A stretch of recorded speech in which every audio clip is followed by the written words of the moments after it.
2월 8일 화요일입니다. 알기 쉬운 기독교 교리 22번째 시간으로 오늘부터 기독론에 대해서 살피려고 합니다.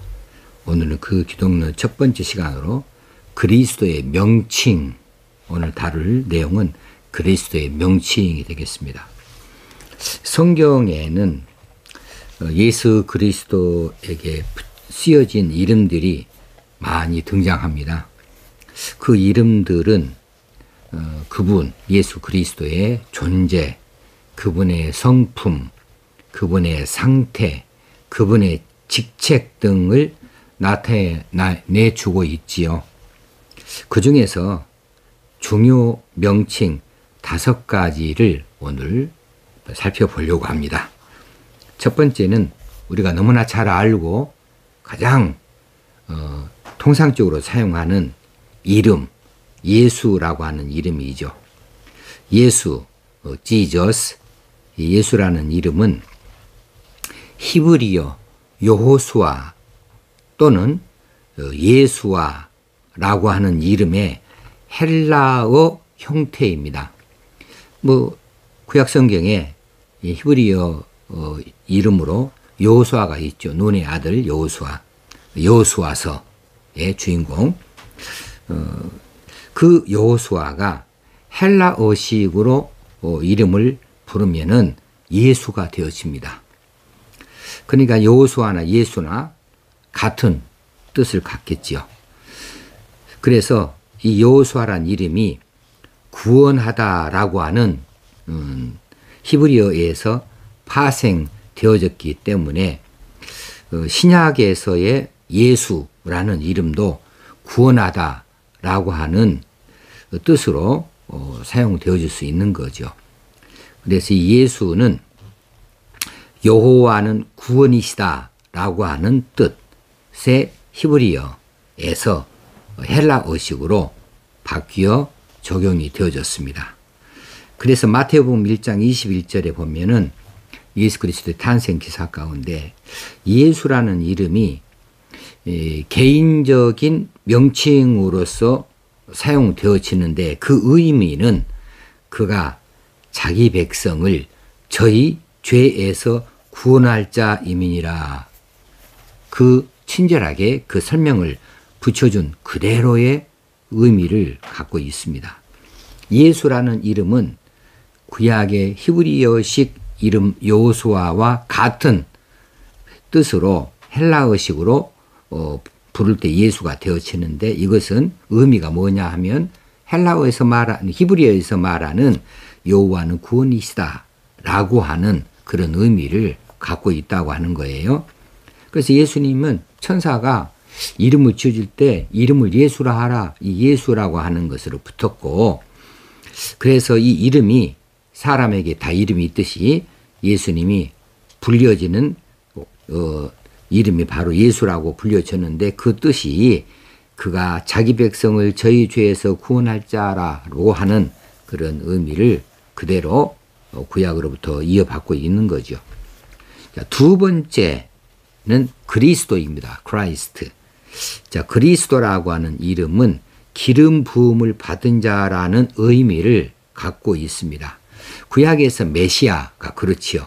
메시아에 대한 신약적 형태가 그리스도입니다. 구약 시대에는 이 기름 부은 일들이 덜어 있었어요.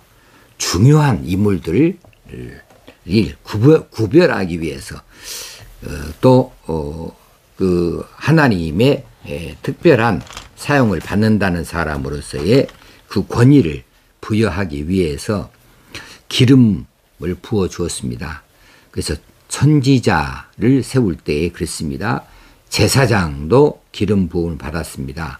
왕도 기름 부음 받았어요. 그러니까 구약시대에 선지자나 제사장이나 왕은 기름 부음을 받아서 그 각자의 직무에 부름받았다. 그래서 그 사람들은 특별히 구별되어진 사람이다.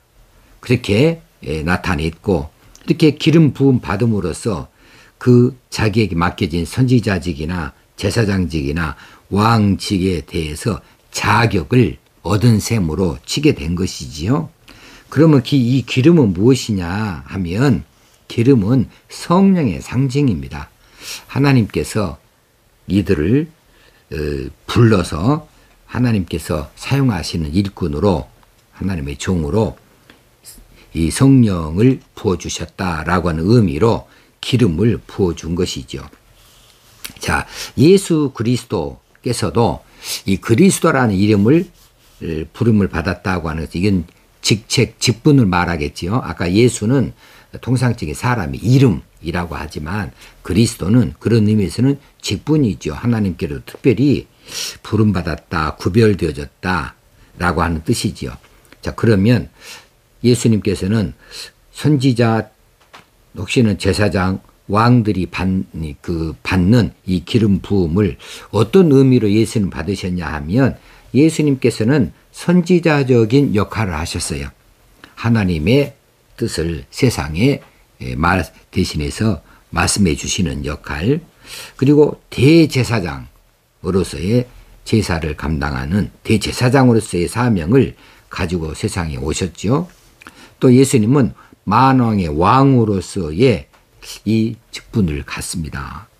그래서 이 세 가지 직분을 예수님은 혼자서 다 이 세 가지 직무를 다 가지고 이 땅에 오셨기 때문에 예수님도 그리스도라는 기름 부음을 받는 분이 되어주셔서 그래서 그 직분을 그리스도라, 예수 그리스도라 이렇게 호칭을 하게 되어진 것이지요. 자, 예수님 이 기름 부음은 성령의 상징이다 했고, 이 기름 부음은 실제로 다윗 왕도 머리에다 기름 부음을 받았고 사무엘도 머리에 기름 부음 받고 다 이렇게 기름 부음 받는 것이 있는데 예수님은 실제로 기름 부음 받은 일이 있었냐 하면은 없지요. 성경에 안 나타납니다. 그런데 어떻게 기름 부음을 받으셨다고 그리스도라고 부르는가 그러면 예수님께서 성령으로 잉태되어졌다. 성령으로, 예수님은 성령으로 잉태되어졌기 때문에 그때 이미 기름 부음을 받으신 것으로 보는 것이고, 또 예수님이 세례를 받으셔서 공생애를 시작하실 때에 세례를 받을 때에 이 기름 부음을 받은 것으로 성령이 비둘기처럼 예수님에게 임하였기 때문에 그 세례를 받을 때에 기름 부음 받았다 이렇게 보는 것이지요. 자, 세 번째는 인자라고 하는 것입니다. 인자라는 말은 사람 인자를 쓰지요. 아들 자자를 쓰고 Son of Man, 사람의 아들이란 뜻이죠. 자, 이 이름은 이 명칭은 예수님께서 자신을 스스로를 표현하실 때 즐겨 사용하신 그런 명칭입니다. 다른 사람들은 인자라는 말을 거의 쓴 적이 없어요. 다른 사람들이 예수님을 부를 때에 그 인자께서는 이러이러하셨다 이런 것을 전혀 찾아볼 길이 없습니다. 이것은 단지 예수님께서 자신을 드러내서 자신의 표현하실 때에 쓰신 통상적인 명칭인 것이지요. 이 명칭에서 예수님의 인성을 나타내 주고 있습니다. 왜냐하면 사람의 아들이다, 인자 했으니까 그렇게 볼 수 있는 거죠. 자, 이 명칭의 유래는 이렇습니다. 어떻게 이 명칭을 쓰시게 됐는가 하면 구약성경 다니엘서 7장 13절 14절을 보게 되어지면 거기에서 예수님께서 이 인자라는 이름을 왜 사용하셨는지에 대해서 그 의미를 찾아볼 수가 있겠습니다. 다니엘서를 제가 찾아서 7장 13절 14절을 한번 읽어드리겠습니다. 내가 또 밤 환상 중에 보니 인자 같은 이가 하늘 구름을 타고 와서 옛적부터 항상 계신 이에게 나아가 그 앞으로 인도되매 그에게 권세와 영광과 나라를 주고 모든 백성과 나라들과 다른 언어를 말하는 모든 자들이 그를 섬기게 하였으니 그의 권세는 소멸되지 아니하는 영원한 권세요 그의 나라는 멸망하지 아니할 것이니라. 여기서 인자라는 말이 나옵니다. 인자 같은 이가 하늘 구름을 타고 왔다고 해요. 그러니까 이것은 초인적인 초인간적인 특성을 말해주는 이런 명칭이 되겠습니다. 예수는 이 인자란 말 자체는 그 단어적으로는 문자적으로는 사람의 아들이에요. 그런데 그래서 예수님께서 자신의 인성을 나타내시는 말씀을 이것을 사용하시기도 하지만 동시에 다니엘서 7장 13, 14절에서 보여주는 것으로 의미를 찾아본다면 그분의 인자라는 말이 초인간적인 특성을 말해주는 것으로서 그분이 권세, 영광, 나라를 가지시고 모든 백성과 나라들과 또 모든 다른 언어를 말하는 모든 자들이 그를 섬긴다라고 하는 것이요. 그의 권세는 소멸되지 아니하고 영원한 권세고 그의 나라는 멸망하지 아니할 것이니까 이것은 바로 예수 그리스도를 나타내는 그 이름으로 볼 수가 있겠습니다. 그래서 예수님께서 영광 중에 위엄을 가지고 하늘에서 구름을 타시고 장차 오실 것, 이 재림할 것에 대해서 명확히 암시해 주고 있는 이 다니엘서의 내용이 되기도 하지요. 자, 네 번째 이름은 하나님의 아들입니다. 이번에는 사람의 아들이고 하나님의 아들, Son of God, 하나님의 아들입니다. 그래서 예수님은 사람의 아들, 인성, 하나님의 아들, 신성을 동시에 함께 가지고 계셨던 그런 분이시죠. 자, 그리스도는 다음 몇 가지 이유 때문에 하나님의 아들이라고 불리워주고 있습니다. 마태복음 11장 27절에 보면은 내 아버지께서 모든 것을 내게 주셨으니 아버지 외에는 아들을 아는 자가 없고 아들과 또 아들의 소원대로 계시를 받는 자 외에는 아버지를 아는 자가 없느니라. 그래서 하나님 아버지와 자신과의 관계를 아버지와 아들과의 관계로 나타냅니다. 이것은 삼위일체, 삼위 하나님 중에 예수님께서 제2위 성자의 자리에 계시고 자신이 또 삼위일체 하나님의 한 분으로서 자신이 하나님이신 것을 나타내 보여주는 것이지요.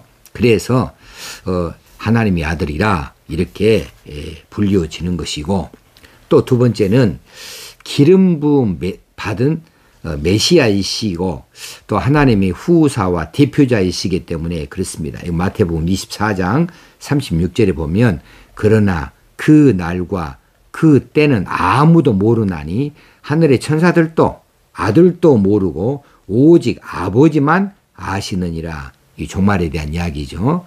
그날은 아버지만 아신다라고 하실 때에 예수님께서 자신은 아들로 이야기했습니다. 하늘의 천사들도 아들도 모른다 해서 하나님의 아들로 말씀하시지요. 자, 세 번째는 그 예수님의 탄생이 성령의 초자연적인 역사로 말미암아 탄생되어졌기 때문에 예수님은 하나님의 아들이라 이렇게 불려지는 겁니다. 마지막으로 다섯 번째 주라고 하는 주, 로드라고 하는 이 주라는 이름. 예수님 당시에 이 유대인들은 이 주라고 하는 이 존칭어를 많이 사용했어요. 선생님 이런 뜻을 가지고 있습니다. 이 명칭이 존대어입니다. 존경하는 분에게 붙이는 존칭어. 이제 우리 선생님 할 때 그렇죠.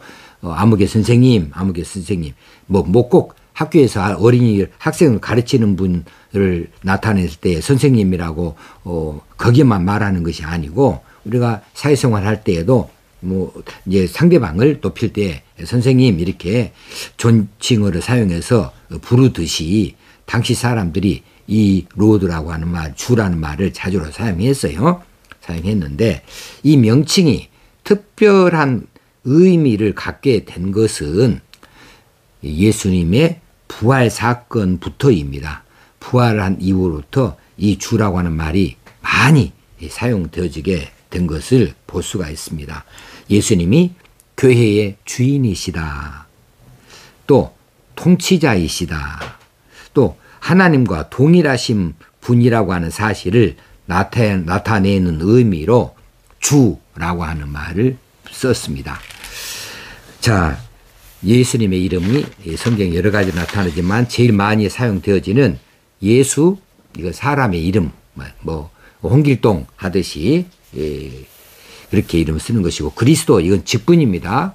직분으로서 뭐 대통령 뭐 이렇게 말하듯이 그리스도 이 직분을 말하는 것이고, 인자 이 말은 과거의 임금들이 자기를 가리킬 때 뭐 과인이 혹시는 지미 이렇게 말을 하는 것처럼 예수님께서 인자라는 호칭을 스스로 많이 쓰셨다라고 하는 거고, 사람들이 예수님을 가리킬 때에 하나님의 아들이시다.